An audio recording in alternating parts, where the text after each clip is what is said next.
In the latest clash of the political and media titans, President Trump formally sued Rupert Murdoch, two Wall Street Journal reporters, and the Dow Jones company for, quote, no less than $10 billion over the Wall Street Journal article last night about Donald Trump and Jeffrey Epstein.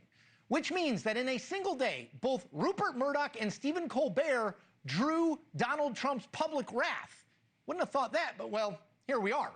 Colbert, who's been a staunch critic of Trump on his show, announced last night that his broadcast will be ending in spring 2026. With us now, someone who's been covering all angles of this and the man who broke the news of the Wall Street Journal story in the making, author of one of my favorite newsletters, Status, and a former CNN senior media reporter, my friend Oliver Darcy. All right, Oliver, I want to talk about Trump and Murdoch. I feel like this is like an on-again, off-again, on-again, relationship over the decades. Where are we? How seriously do we take this lawsuit, given other settlements other major networks have made with Donald Trump? What do you make of it?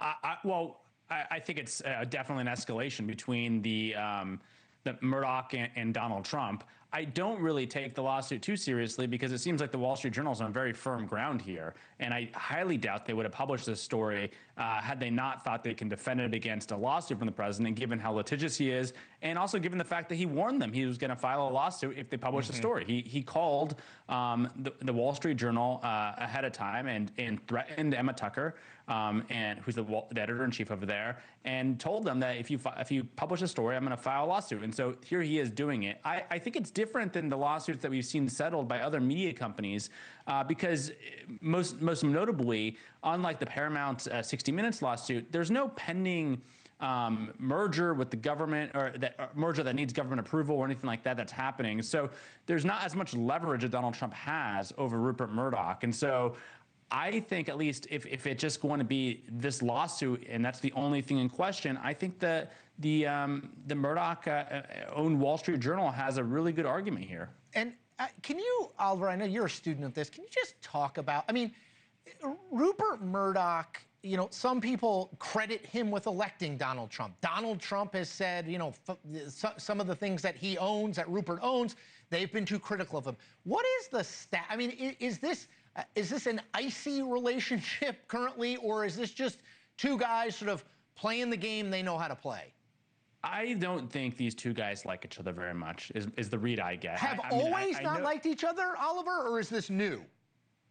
I don't think Murdoch has ever really liked Donald Trump. I mean, I've reported over the years that, he's not spoken kindly of him in private. Lachlan, his son, is not a big fan. And it seems like Donald Trump himself is not a big fan. And they've gone through these really icy patches. And sometimes it seems like they realize they both need each other. Murdoch needs Donald Trump to some extent because his Fox News audience loves Donald Trump, and Donald Trump needs Rupert Murdoch because he knows that he controls Fox News. And so there's a symbiotic relationship there, but I don't think that these two men actually like each other. I think they probably revile each other in private.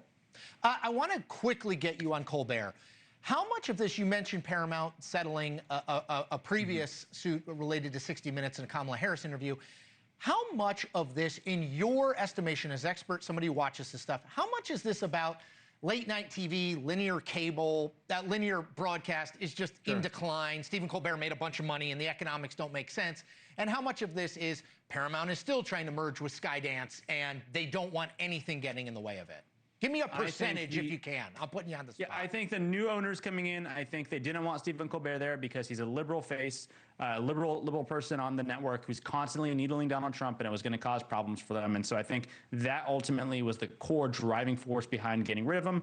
At the same time, of course, the economics aren't so good these days for linear television, and it probably wasn't going to be a program that was going to be around, 5-10 years from now. And so instead of just playing it out, I think they just ripped the Band-Aid off, and it's going to kill two birds with one stone, if you will. Yeah, I got you.